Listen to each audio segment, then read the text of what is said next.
जय हिंद दोस्तों, स्वागत है आप सभी का आपके अपने परिवार हिमरक्षक यूट्यूब चैनल पर। आज हम बात करेंगे टेस्ट 2 के बारे में। इससे पहले पहला टेस्ट आ चुका है, यदि अभी तक आपने वो नहीं देखा है तो वो ज़रूर देखिएगा।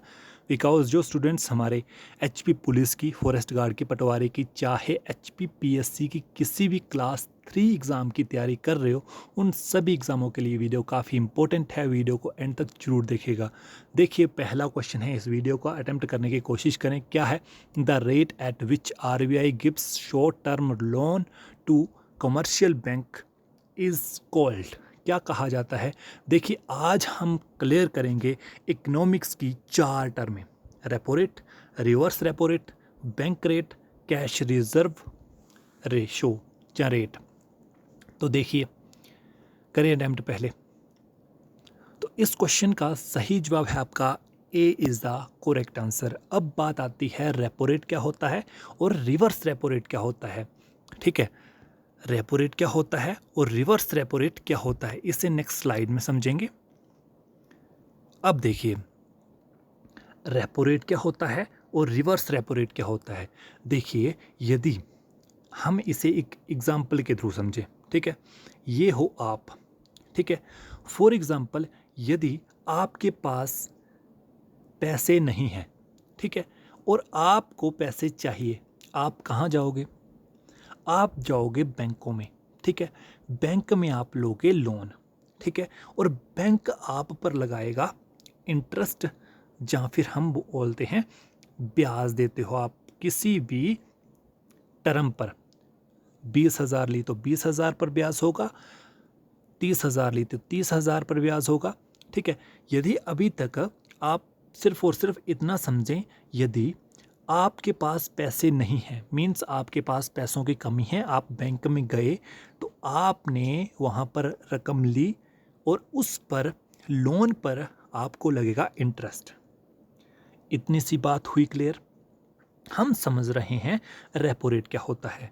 मैंने सिंपल अपनी डेली लाइफ पर एग्जाम्पल के साथ समझाया आपको कि यदि अभी तक आपके पास पैसों की कमी है, फॉर एग्जाम्पल पैसों की कमी है आपके पास, ठीक है, तो आप बैंकों में गए और बैंक में आपने लोन के लिए अप्लाई किया और लोन मिल गया तो आपको लगेगा इंटरेस्ट। इसी प्रकार से फॉर एग्जाम्पल ये है बैंक, ठीक है, ये है आपका एसबीआई बैंक, ठीक है। फॉर एग्जांपल एसबीआई बैंक है तो एसबीआई के पास अगर पैसों की शॉर्टेज या कमी हो जाए तो ये किसके पास जाएगा? ये जाएगा आरबीआई के पास, ठीक है। आरबीआई हमारा सेंट्रल बैंक है, इसे बैंकर्स ऑफ द बैंक भी कहा जाता है, ठीक है। एसबीआई जाएगा आपका आरबीआई के पास, ठीक है, कि मेरे को पैसों की शॉर्टेज है और मेरे को पैसे चाहिए, ठीक है। इतनी सी बात हुई क्लियर। आरबीआई देगा पैसे और उस पर लगाएगा इंटरेस्ट, और जो इंटरेस्ट लगाएगा, जो रेट लगाएगा, वही कहलाता है आपका रेपो रेट। आया समझ? कहानी सिर्फ और सिर्फ पैसों की कमी की है, ठीक है। आपके पास पैसों की कमी है, आपने लिया लोन, आपने दिया इंटरेस्ट। एसबीआई के पास पैसों की कमी है तो एसबीआई गया आरबीआई के पास, आरबीआई ने दिया लोन और आरबीआई ने लोन दिया, उस पर लगाया इंटरेस्ट, वही कहलाता है आपका रेपो रेट। समझ गए? आई बात समझ। अब बात आती है रिवर्स रेपो रेट की, ठीक है। रेपो रेट कब लगता है? जब हमारे पास पैसों की कमी होती है, ठीक है। रिवर्स मीन्स उल्टा, रिवर्स मीन्स उल्टा। यदि अभी हमारे पास पैसों की कमी नहीं है, अब हमारे पास ज़्यादा पैसा है, ठीक है, अब हमारे पास पैसा ज़्यादा है, ठीक है। अगर आपके पास सरप्लस हो जाए, मीन्स ज़्यादा पैसा आ जाए, तो आप क्या करते हो? आप एफडी करवा देते हो, फिक्स डिपॉजिट करा देते हो बैंक में। समझ गए? इसी प्रकार से अगर एसबीआई के पास पैसों की सरप्लस हो जाए, पैसा अधिक आ जाए, तो एसबीआई भी अपना पैसा जमा करवाता है आरबीआई के पास। आरबीआई देता है इसे, इन पैसों पर इंटरेस्ट, और एसबीआई इसी इंटरेस्ट से कमाता है, पैसे कमाता है, ठीक है। समझ गए? रिवर्स हुआ ना। पहले रेपो रेट में क्या था? पैसों की कमी। यहाँ पर पैसों का सरप्लस मीन्स पैसा ज़्यादा हो गया हमारे पास, ठीक है। हमने एफडी करवाई बैंकों में, ठीक है, फिक्स डिपॉजिट करवाया या कोई भी अन्य स्कीम लगाई, ठीक है, मीन्स बैंक में हमने पैसा जमा करवाया और बैंक हमें इंटरेस्ट दे रहा है, ठीक है। इसी प्रकार से एसबीआई के पास पैसा ज़्यादा हो गया और इसने अपना पैसा आरबीआई के पास जमा करवाया और आरबीआई ने इसे इंटरेस्ट के रूप में जो भी दिया उसे कहा जाता है रिवर्स रेपो रेट। हुई दोनों क्लियर टर्म, ठीक है, समझ गए। इसी प्रकार से हमारा जो थर्ड ऑप्शन है वो है बैंक रेट, मीन्स सिंपल सा रेट, ठीक है। रेपो रेट और बैंक रेट में यही है, सेम है, ठीक है, समझ गए। एक है लॉन्ग टर्म के लिए, एक है शॉर्ट टर्म के लिए। अब बात आती है डी ऑप्शन की। डी ऑप्शन है कैश रिजर्व रेट, मीन्स अगर ये है हमारा पास कोई भी बैंक, मान सकते हो एसबीआई बैंक या बैंक ऑफ बड़ौदा, इसमें आपको एक रूल फॉलो करना होता है कि आपने जितना भी आपके पास बैंक में डिपॉजिट है ना, यदि अभी तक आपके पास 10 करोड़ है या फिर 50 CR है, मीन्स 50 करोड़ है, तो आपको एक निश्चित रेट दी होगी कि आपके पास 50 करोड़ का 10% मीन्स 5 करोड़ हर टाइम कैश होना ही चाहिए, मीन्स कैश रिजर्व करो अपने पास, ठीक है, नकदी आपके पास होनी चाहिए। यदि आपके बैंक का डिपॉजिट 50 करोड़ है तो आपके पास 10%, कोई भी रेट हो सकती है, 15%, 20%, तो आपके पास इतना 50 करोड़ जो है वो पैसा होना ही चाहिए, लिक्विड फॉर्म में होना ही चाहिए, समझ गए। आगे चारों टर्म एक झटके में क्लियर हो गई। तो इस क्वेश्चन का सही जवाब है आपका option A is the correct answer, ठीक है। इस चार्ट के थ्रू समझ सकते हो आप, यदि ये है आपकी रेपो रेट, ये है आपकी रिवर्स रेपो रेट, ठीक है। रेपो रेट कब लगती है, बैंक कब देता है पैसे, कब कमाता है, आपको अंतिम स्लाइड में समझा चुका हूँ, ठीक है। चलिए नेक्स्ट स्लाइड में देखिए, क्वेश्चन अटेम्प्ट करने की कोशिश करें। क्वेश्चन नंबर 2 है ये, 39वां सीरियल नंबर चल रहा है। जापान को उगते सूरज की भूमि कहा जाता है, क्यों कहा जाता है, क्यों कहा जाता है? बिकॉज जापान जो है वो दुनिया का सबसे पूर्वी देश होता है, ठीक है। मीन्स जैसे आपको सभी को पता है ना, ये है नॉर्थ, ये है साउथ, ये है ईस्ट, ये है वेस्ट, ठीक है। यदि जापान की बात की जाए तो जापान जो है वो हमारा यहाँ है, ठीक है, और सूर्य भी हमारा यहीं से निकलता है, ठीक है। तो यहाँ क्यों निकलता है? बिकॉज जो जापान है वो सबसे पूर्वी देश है, इसलिए सबसे पहले सूर्योदय होता है, समझ गए। एक और क्वेश्चन एग्जाम में पूछा जाता है कि जापान का और किस नाम से जाना जाता है, तो आपने याद रखना है निप्पॉन भी बोलते हैं इसे, निप्पॉन, ठीक है। ये आप रीड कर सकते हो, ठीक है।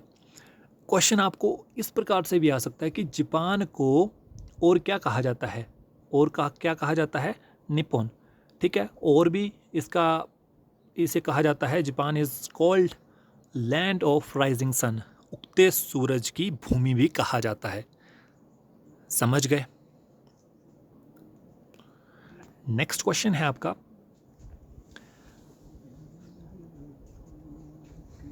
जहांगीर के शासनकाल में मुगल दरबार में आने वाला सबसे पहला अंग्रेज, आपको आंसर बताना है। तो इस क्वेश्चन का सही जवाब है आपका option B is the correct answer, captain William Hawkins, ठीक है। इस क्वेश्चन की बात करूं तो कैप्टन विलियम हॉकिंस जो थे, इनका क्या काम था जहांगीर के दरबार में आने के लिए? देखिए, ये जो थे वो अपनी परमिशन लेने आए थे, ठीक है। जब ये अंग्रेज आए थे तब ये बंदा परमिशन लेने आया था। क्या परमिशन लेने आया था? कि मैं अपनी जो फैक्ट्री है वो सूरत में लगा सकता हूँ। ये मुगलों से परमिशन लेने के लिए आया था कैप्टन विलियम हॉकिंस, ठीक है। इसने बहुत से उपहार जो है वो जहांगीर को दिए थे, कि जहांगीर को इसने एकदम खुश कर दिया था। ठीक है, तो उपहारों से खुश होकर जहांगीर ने फैक्ट्री जो है वो सूरत में लगाने की परमिशन दे दी थी। ठीक है, इसी प्रकार से जहांगीर जो है वो इसे कहता है इंग्लिश खान। इंग्लिश खान की उपाधि जो है वो विलियम हॉकिंस को देता है जहांगीर। समझ गए? मान के चलो ये है आपका जहांगीर, ये है विलियम हॉकिंस। क्यों आया था? क्योंकि इन्होंने जो है अंग्रेजों ने सूरत में अपनी अंग्रेजी फैक्ट्री लगाने के लिए परमिशन मांगनी थी, इसलिए जहांगीर के दरबार में वे आए थे। नेक्स्ट क्वेश्चन है आपका, नर्मदा जल विवाद ट्रिब्यूनल का गठन पानी के बंटवारे के बीच समाधान के लिए किया गया था। किसके बीच ये लफड़ा चल रहा है, किसके बीच में ये झगड़ा चल रहा है, आपको बताना है। तो इस क्वेश्चन का सही जवाब है आपका गुजरात, राजस्थान और एमपी के बीच में। यदि भविष्य में ऑप्शन आ जाए महाराष्ट्र, तो ऑप्शन बी वो भी करेक्ट हो जाएगा। तीनों का मिक्सचर होना चाहिए। ठीक है, राजस्थान, गुजरात और एमपी। समझ गए? ये है आपका नर्मदा जल विद्युत जो भी होता है डिस्प्यूट झगड़े। ठीक है, इसी कारण से चल रहा है। अब आपको बताना है भारतीय राष्ट्रीय रेल संग्रहालय कहाँ स्थित है। तो सिंपल सा क्वेश्चन है, वन लाइनर क्वेश्चन है, तो आपको जवाब देना है। इसका सही जवाब है दिल्ली, न्यू दिल्ली में है। आपको दर्शन करवा देता हूँ। ये है आपका नेशनल रेलवे म्यूजियम। ठीक है, समझ गए? दिल्ली में है ये। यदि दिल्ली जाओगे तो यहाँ पर एक बार जरूर विजिट करें। नेक्स्ट साइंस का क्वेश्चन है, आपको बताना है डॉट्स जो है वो किसका ट्रीटमेंट है, कौन से पेशेंट को इसका ट्रीटमेंट दिया जाता है डॉट्स का। तो इस क्वेश्चन का सही जवाब है आपका टीबी, ट्यूबरक्लोसिस। ठीक है, ट्यूबरक्लोसिस। समझ गए? इस प्रकार से टीका लगाया जाता है आपको। यदि आपको कोई भी आपका जो पेशेंट है डॉट्स का इलाज करवा रहा है, तो आपको इस प्रकार से इलाज आपको किया जाता है। ठीक है, नेक्स्ट क्वेश्चन है, पढ़िए क्वेश्चन। तालीकोटा की लड़ाई के समय विजयनगर साम्राज्य में जो राजवंश था, उसका कौन से राजवंश का शासन था? ये आपको सिंपल सा क्वेश्चन है, आपको बताना है। तो इस क्वेश्चन का सही जवाब है आपका तुलुव डायनेस्टी। अब एक बात और याद रखें, जो आपकी तालीकोटा की लड़ाई थी वो कब हुई थी? ये भी क्वेश्चन आपको एग्जाम में बार बार पूछा जाता है। तो आपको याद रखना है, तालीकोटा की लड़ाई हुई थी 1565 में। 1565 में। समझ गए? ध्यान में आ रहा है आपको? 1565 में। अगर तारीख पूछ ली जाए तो 24 जनवरी 1565 आपको याद रखना है। ठीक है, इस प्रकार से जो चित्र है लड़ाई का ये ड्रॉ किया गया था, आपको याद रखना है। नेक्स्ट क्वेश्चन है, magnesium is constituent metal of. तो इस क्वेश्चन का सही जवाब है आपका क्लोरोफिल। क्या है? क्लोरोफिल। समझ गए? अब बात आती है माइटोकॉन्ड्रिया की। पता है माइटोकॉन्ड्रिया को क्या बोलते हैं? Powerhouse of cell. Powerhouse of cell. Ribosome को protein factory of the cell. अगर लाइजोसोम आ गया, suicidal bag of the cell. समझ गए? समझ गए? ये है आपका मैग्नीशियम। ठीक है, मेटल। देखिए, जो मैग्नीशियम है ना, उससे डिनोट करते हैं Mg से, और इसका एटॉमिक नंबर पूछ ले जाए तो आपको याद रखना है 12। ठीक है, सिंपल सा याद रखो Mg। ठीक है, क्लोरोफिल की जितनी भी घटना होती है उसमें Mg का तगड़ा वाला रोल होता है, ये भी आपने याद रखना है। नेक्स्ट क्वेश्चन काफी इंपॉर्टेंट है, पृथ्वी की सतह से नीचे पिघली हुई जो चट्टान होती है उसे क्या कहा जाता है? बोलो बोलो बोलो। देखिए, अगर हमें पृथ्वी के नीचे पूछ रहा है ना, ये है फॉर एग्जाम्पल आपकी धरती। ठीक है, यहां पर पिघले हुए जो चट्टान होते हैं ना यहाँ पर, इसे कहा जाता है मैग्मा। बट जो मैग्मा जैसे ही ये सतह तोड़कर ऊपर आ जाए, जैसे ही ये सतह तोड़कर ऊपर आ जाए, तो नीचे वाला कहलाएगा मैग्मा। ठीक है, ऊपर वाला जो फुहारे है ना, ये फुहारे, ठीक है, ये होता है आपका लावा।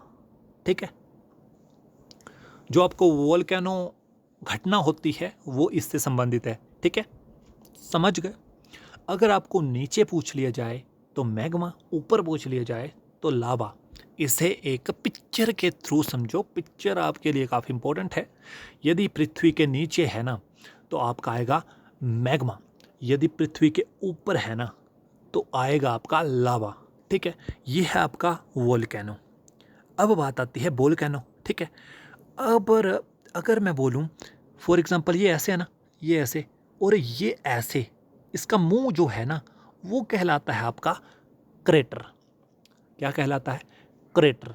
ठीक है, जो जे बाई चांस यहाँ पर बारिश हुई और पानी रुक गया, बाई चांस यहाँ पर पानी रुक गया, तो ये कहलाती है आपकी क्रेटर लेक। क्या कहलाती है? Crater lake. ठीक है, इंग्लिश और हिंदी में सेम प्रोनाउंसिएशन है, तो ध्यान में रखिएगा जो समझाया गया है आपको। अब वन लाइनर का क्वेश्चन है, सिंपल सा क्वेश्चन है। प्रतिष्ठित Jawaharlal Nehru award for international understanding की स्थापना जो है वो किसके द्वारा की गई थी? तो इस क्वेश्चन का सही जवाब है Indian council for culture relation. Indian council for culture relation. ठीक है, ऐसा प्राइज़ आपको देखने को मिलता है यदि आपने कभी राष्ट्रपति को ये प्राइज़ देते हुए देखा होगा टीवी पर। ठीक है, ऐसा प्राइज़ आपको सिंपल सा सुंदर सा फूल आपको दिया जाता है। ठीक है, क्या है प्राइज़ का नाम? जवाहरलाल नेहरू अवार्ड। समझ गए। नेक्स्ट क्वेश्चन है, माउंट आबू में जो प्रसिद्ध दिलवाड़ा मंदिर है वो किन का मंदिर है? किसको समर्पित है? क्वेश्चन काफ़ी रिपीट होता है पेपरों में, ट्रिपल स्टार से मार्क करें और आंसर बता दूं तो जैन। ठीक है, ये एक जैन मंदिर है, तो मंदिर के दर्शन तो बनते हैं।